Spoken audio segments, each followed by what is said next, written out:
You are listening to the 5 a.m. podcast, and today is your day. You can get them in contract at a certain price and you can mark them up to a certain point where you can make 10, 15, 20 or $30,000 more, but still leave enough room for the investor to go and fix and flip it. I'll buy deals like that all the time. I just paid $60,000 assignment fee to someone who did that for me because I'm happy. I still made my profit. So there's all sorts of ways to do this. Welcome to the 5 a.m. podcast, where we bring you those insightful conversations with thought leaders and influencers who are making headway and definitely some waves in their callings and industries.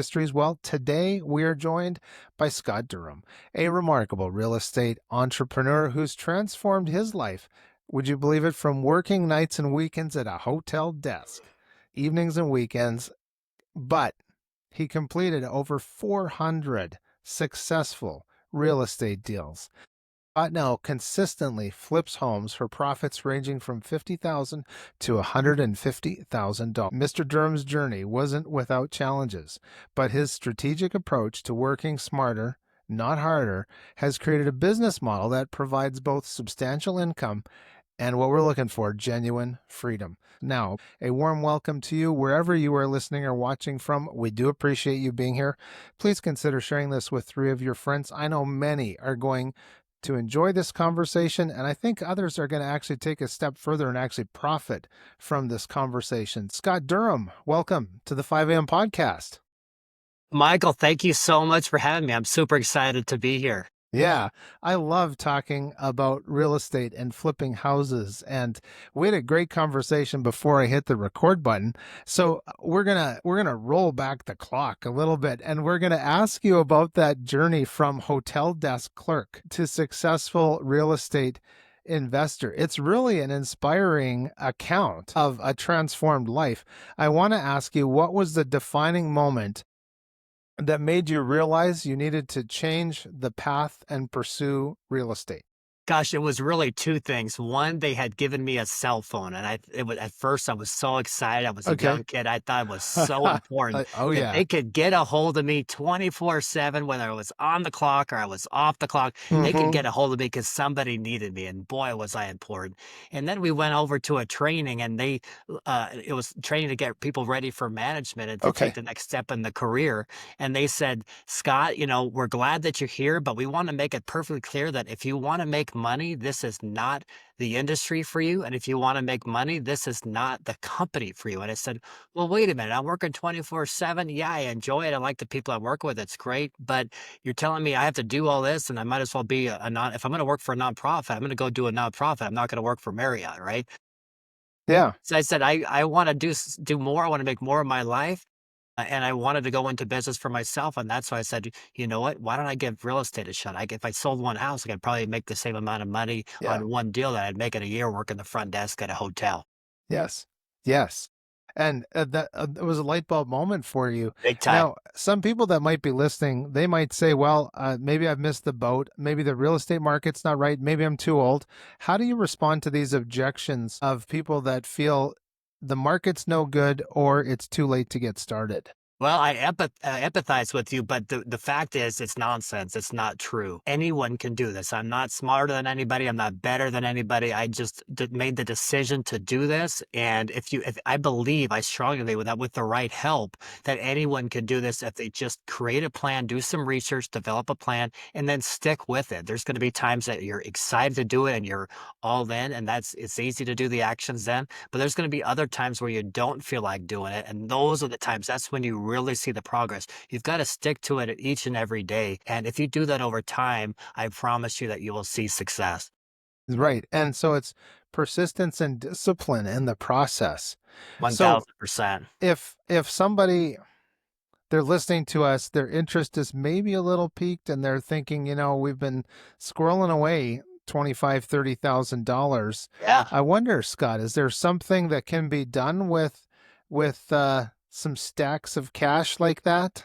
Absolutely. There are lenders out there. They're hard money loan lenders, not like going into your private, Wells Fargo or your local bank, right? But there are lenders that specialize in funding real estate investors. And there are ones out there that will even fund investors who haven't ever flipped a house before. Is that right? Wow. Absolutely. So if you've got some money to set away to do this, there's absolutely a way to happen. There's ways to make it happen even if you don't have any money sacked away. Like if you, the real money is finding a deal. If you have a deal, I promise you, there's lots of people out there who have money, but they don't have the time or the energy or the experience or the desire to go out there and find houses to flip. So if Gotcha. you can do the work and Interesting. actually find that deal for them, raising money is not an issue.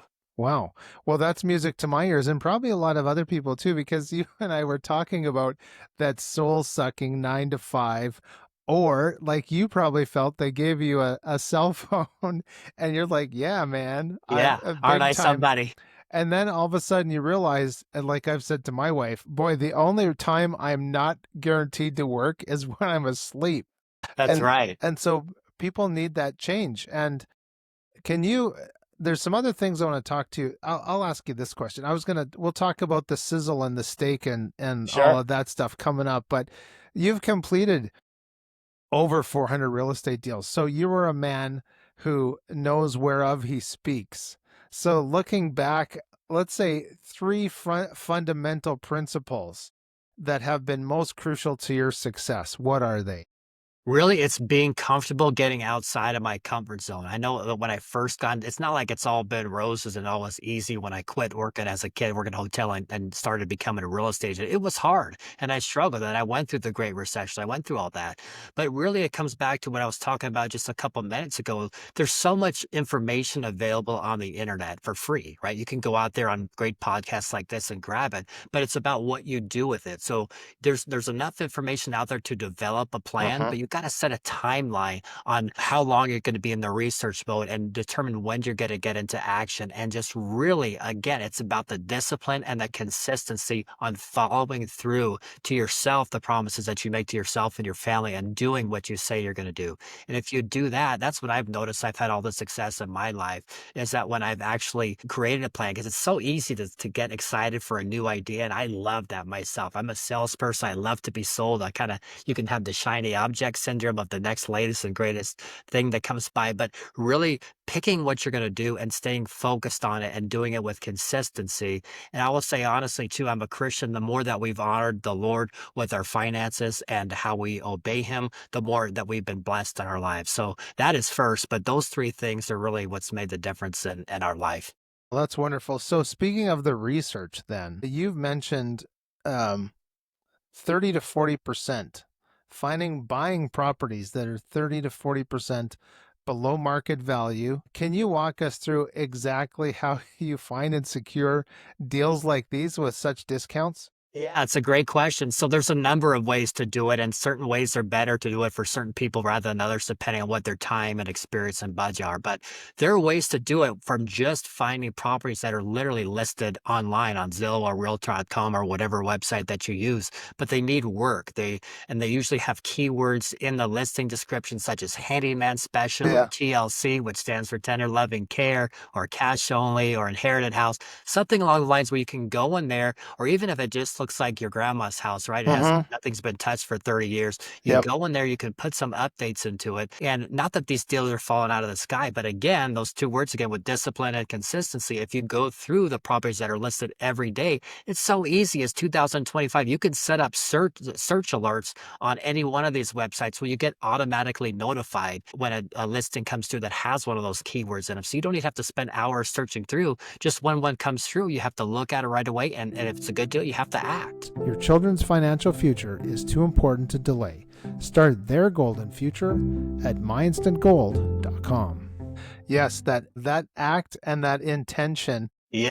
I have a guest that I've recorded with a show with him already, Dennis Henson, and he's written books about finding that royal flush in real estate. And Dennis and I actually have like a 4-part series coming up Oh, for the month of July. Little spoiler there nice. for people. The reason that I brought Dennis up is he talked about that same thing too in the courses that he has offered to people, of that intentionality and that disciplined kind of aggressive mindset of you're going to make deals, friend, because that's the only way you get in the door of That's the the only house that way. you own. And so once we get in the door, how do we manage budgets and not get overwhelmed by the hoarder is now gone? And you not only bought several walls and windows and doors, but you bought a mess that has to be binned up and taken away. Gosh, I love buying messes, and I love when the house stinks where you have to put your shirt over your nose because you can Yes. barely stand it. That cat pee smell, I always tell Yeah. everyone, it is the smell of The smell. opportunity. The You are worse right. the worse the house smells, the more money you can make, the bigger the I opportunity is. love it. So, It's honestly, it true. comes down to I'm a person, God's blessed me a lot of ways, but I am not very handy. I don't do any of the work. So I've been blessed to have great contractors that'll go in there. First thing we do when we close escrow is we get a big old 30, 40-yard dumpster and put Nice. it out of the front driveway. And these guys are the best. They suit up and they go and they just toss everything out there. Then they rip all the floors out. They kills paint the floors, the walls, everything. So we get rid of the smell. So that's really key. And then having those relationships with those contractors, whether it be a handyman, a roofer, a plumber, is key so that you know what these things cost when you're budgeting Yeah. your numbers. If you don't know what it costs to fix a house up, how are you ever going to know what to pay for a Yes. deal? Yes. If you have no idea. So it really takes working with someone or going through and making those contractor relationships and getting bids so you know what it's going to cost. Right, right. And probably too, you talked about the object syndrome. And sometimes you might come into a house, and ladies and gentlemen, from my experience flipping houses, we're not making this house for me and the missus. This is going on the market. Yeah. And can you talk about after the smell has been remediated? I got a little rabbit trail. There was a house that was being flipped that I was part of the process on, and the people had pet pigs. And the Oh issue God. with pet pigs, ladies and gentlemen, is they are incontinent and they pee as they walk, just like male rats. And the smell was atrocious. We had Oh my simple gosh. green. We tore it down to the studs, Yeah. simple greened everything and a bunch of other stuff. Got rid of the smell. Happy homeowners now. That's Uh, it. so I wanted to ask you, how do you stick to the budget and not get carried away down the aisles or with the home decorator? That's a great question, and to be honest with you, for me, I'm a numbers guy, I'm an analytical Mm, type guy, mhm. so it's really easy for me. My goal, yes, I absolutely wanna make it a great house for the next buyer, and I'm also doing this to support my family, support our ministries, and to make Yeah, money, provide a great lifestyle for us. So right. for me, it's not really a challenge. We have for just about every house that we do, unless we wind up doing one that's super high end every once in a while, we put in the same floors, the same cabinets, the same countertops, the same paint, similar lighting fixtures on just about every house that we do. And they're modernized to 2025. I shop on Amazon. I get better deals on Amazon, Good. way better deals on Amazon than Home Depot just walking in. It's amazing. So it makes it real easy when you can just go to the previously purchased button and click and go Yeah, repeat, hit button, right. hit it over and over again. And you just kind of have the same list. And every once in a while, we'll have a meeting with our designer who helps us sometimes stage the home to say, hey, Scott, that gray flooring you've been using is 2025. It's no longer in. We need to do something more, something else. So we'll do that. But it makes it easier to stay on budget and just simplicity of the project by sticking with the same materials every time. Yeah, that simplicity is key. And being able to know this is what works, these are the products that works, this is the kitchen that's going to fit. It's, if you're buying that type of house that's got that galley kitchen, Right. and it's going to be this many boxes, Yep. and we'll put some corian or some quartz countertops just to give it a little bit of a sparkle. Absolutely. If you're gonna put it in anywhere, put it in that kitchen. That's the Mm-hmm. number one place. So we almost always put quartz countertops and really Yeah. nice cabinets in there, but we also buy it from procured from the right supplier that supplies all of the flippers, most of the flippers in town. So we get it for really, really good prices. So it's just about That's getting the wow. value, which we can transfer on to the buyer. Right. So, what's the biggest misconception that people have about flipping houses, and how has your approach maybe differed from that, we'll say, conventional wisdom? I'd say the biggest myth that's kind of been put out there by like HGTV and all that it's easy. You just go around, look at a few houses and you make a deal. And even when they post the numbers, I mean, those shows are fun for a Of lot of people to watch. yes. I don't watch them myself because I get enough of it during the day. I don't need to go home and watch it on TV, but they'll put in that, hey, I bought it for 200. I sold it for 400 and I put 50 into it. Yeah. Right. So I made 150,000. Well, it doesn't exactly work like that. There's commissions, there's closing costs, there's Mm-hmm. carrying costs, there's insurance, there's extra things that come up. So just really knowing the numbers is crucial. Oh yeah, I had to stop watching those shows because I'd be arguing with the TV when I saw the number come up. Throwing a shoe at the TV, I'd yeah. be What like, are you doing? "There's no way you got that done for that. Like, what do you have, Yeah, it's like, slave come labor?" on. Yeah. Yeah, It but makes good TV. I mean, it it's good makes for entertainment, but and it's kind of fun to watch, but that's what it is. So I'm going to ask you then, you've kind of mastered both the flipping and the short-term rentals. How do you evaluate which strategy to use for a specific project and which maybe has been more lucrative for you overall? Yeah, so, I mean, the flipping is great for raising up it's like to make Yeah. quick income, you can make large chunks of money at a time. But the problem with making a lot of money is you have to pay a lot of taxes, right? So Uh-huh. with the actual holding of the assets, it allows you to either avoid or delay paying taxes, which is huge. And also gives you that monthly recurring income that, hey, if we decide that we want to go on vacation for a while, we still have some money coming in. So one is really good for the passive, the every go, monthly cash flow, and the other is good for raising cash so that we can buy more rentals and whatnot. Yeah, portion control with finances would be really key, I'm sure. Yeah. I I want to ask you about analyzing potential deals. Mhm. What are your non-negotiable criteria that must be met before you'll move forward on a purchase?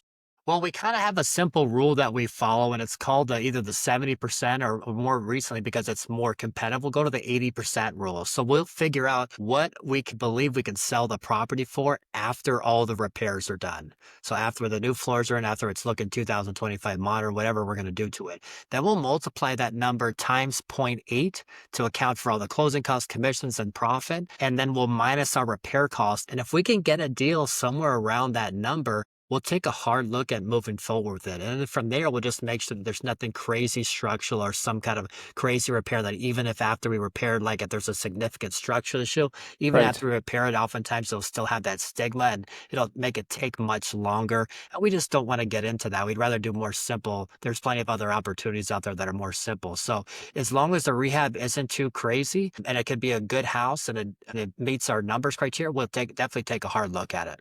So there might be some fine, upstanding young men or women who have been in the trades or are in the trades and they've got Yeah. the experience, but that feast and famine of being a contractor, and Yes. they're wearing out their shoe leather trying to Oh, find goodness. jobs, and God so bless them. Yeah. they want to get into what you and I are talking about, and their interest is piqued by listening to this conversation. So they've got limited capital, they've got some great experience.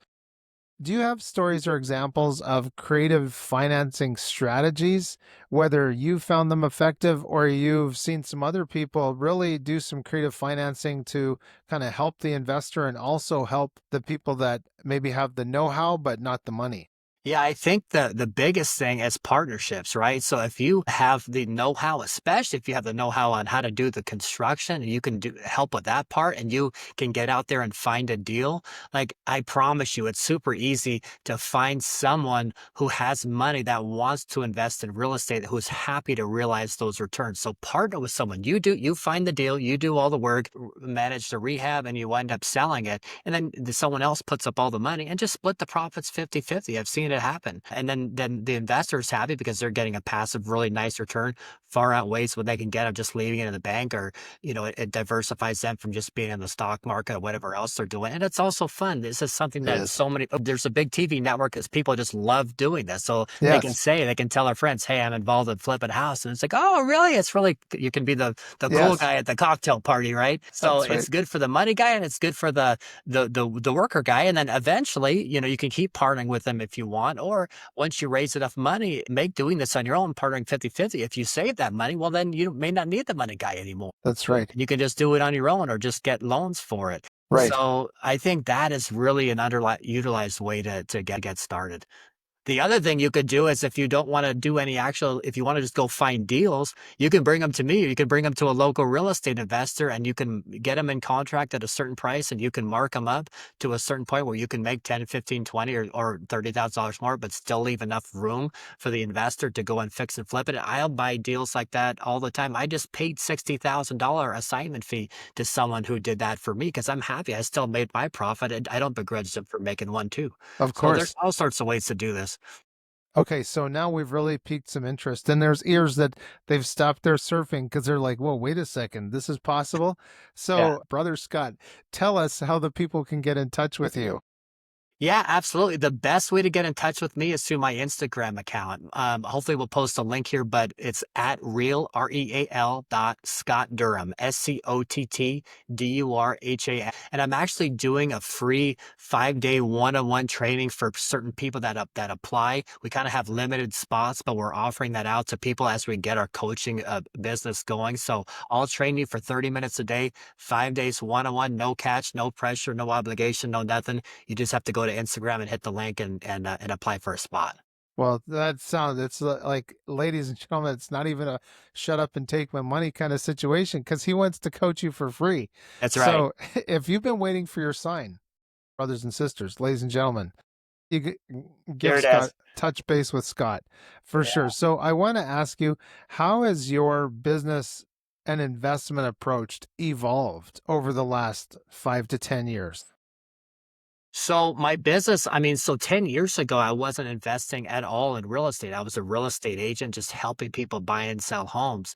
And what I noticed was, as a high producing real estate agent, if you're in the business, there would be a couple times a year where these great deals would come across my desk and I'd be perfectly content just taking a commission until one day I sold this house that needed a bunch of work. And I said, "Hey, I made a $10,000 commission. That's great." But then the guy that bought it from me, he made $150,000 Yeah. on the deal, and they go, "Well, why didn't I just do that?" So just changing the mindset and getting over the fear of like, "Hey, I'm just a real estate agent. Who am I? I don't know how to manage contractors or rehab." Just getting over that and just starting has been life changing for me. So I'm able to escape that grind of just constantly looking for the next client. I have to do way less deals. I make way more money per deal, and I quite frankly have a lot more fun working for myself than going out and scraping out looking for buyers to work with. So that in itself has been a major transformation. And then as going forward, we're starting to do more and more flips, and not just we started doing one here, one there, but we're starting to, it's more of a regular part of my business plan to do flips on a regular basis. I've got 3, 4 flips going right now. I got a few under construction, one we're about to start, one in escrow. So if you always have a few projects going at the end of the year, you wind up doing 10, 15, 20 flips. If you're making 50, 75, $100,000 on each one, that turns into a pretty darn good income. Yeah. And so you were mentioning about the coaching course that you graciously have for free right now. Yeah. So what role has mentorship played in your journey? It's so interesting that you asked that question because I've had really good mentors and I've had mentors that weren't all that good. When I first got started in real estate, I paid $1,000 a month, and this was 15, 20 years ago. So it's a lot of money now. It was even more money then for a coach, and they kind of pigeonholed me into a strategy of cold calling and high pressure sales that really just didn't fit my personality. Yeah. So I was getting super frustrated because when I tried to lift up that phone to make a phone call, I felt like I weighed 10,000 pounds because I was so nervous and so anxious. And I just didn't want to pressure people into working with me if they didn't want to. So that was a mentorship, but that works for other people. So that it more evolved into other course of membership for real estate agent and for house flipping that were more tailored to what I wanted to do, what I felt comfortable with. How does Scott feel comfortable with? It's something that he can commit to doing in and day out. And what skills and change in mindset does he need? So having the right mentors for me has been very important. Having a mentor has been important, but just making sure that it's the right one that's aligned. And that's one thing that I kind of specialize and work with. I don't have just one strategy that I try to push people into. Day one of our little challenge of get together is really getting to know them, finding out what their strengths are, finding out what their weaknesses are, finding out how much time they have to invest in this, how much money they have to invest in this. And then we create a customized blueprint for them, not what's best for you, not what's best for Michael, but what's best Right. for the person I'm working with. Yeah. And for someone that's been doing it as long as I have, I've tried many, many, many different ways of getting business, and I know what works and what doesn't. But most everything does work if you just stick to Mhm. it, Yeah. as long Yeah. as it's aligned to your personality. Yeah. So I just thinking back to I was thinking about that contractor, maybe it's a married couple that they've been working and that kind of ebb and flow of being a contractor, or you think you're going to have some great profits and the Yep. job goes on a little too long and there goes your profit out the Right. window. So let's say somebody, I don't know, Jim and Sarah come to you after hearing this and they say we need a game changer. Yeah. Uh uh, and based on your experience, what would you say would be the first three steps for them to take, not only to work with you, but also to go out and look for those deals that they could bring to somebody like you? Yeah, so I'd say Jim and Sarah, if you're looking to for deals to bring to somebody like me, you want to focus on off-market deals. So properties that are not yet on the market. They're with people that don't want to list their house with a real estate agent because they just want a quick and easy sale. They don't want to deal with showings and open houses and having a bunch of people trampling through their house. Now, most people aren't going to sell that way. 95% of the people, it's better for them to list their house on the market. They can get more money and all that. But 10% of the people out there just want that quick sale and they value speed and convenience over getting top dollar for the house. So there's a myriad of ways that you can do to find these deals. There is cold calling. You can send out letters. I specialize in doing online Google pay-per-click and other avenues online to get deals. And that way I didn't have to call 1,000 people to get one deal. I was closing on average 1 in 10 of those leads that came in. They were super motivated. And if you have the time and the money and the energy to go after those are the most motivated deals. And those are where you can buy deals for even deeper discounts if you were just to buy it offline where everyone else knows about it. Wow. Wow, that's like, see, there's so much information, and There's a lot of information. Scott's got it down.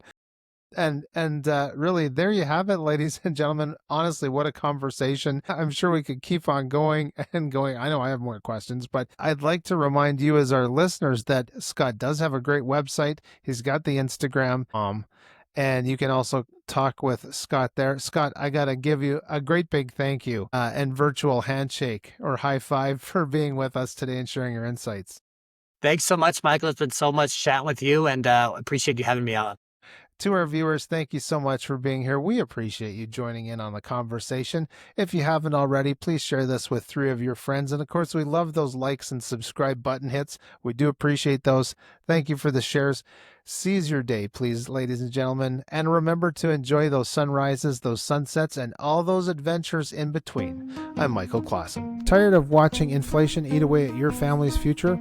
Introduce your children to real financial security with myinstantgold.com, where anyone can acquire genuine gold starting at just $1. Our Sound Money Wallet makes buying, storing, and gifting precious metals as easy as sending a text. Visit myinstantgold.com today and start building generational wealth $1 at a time.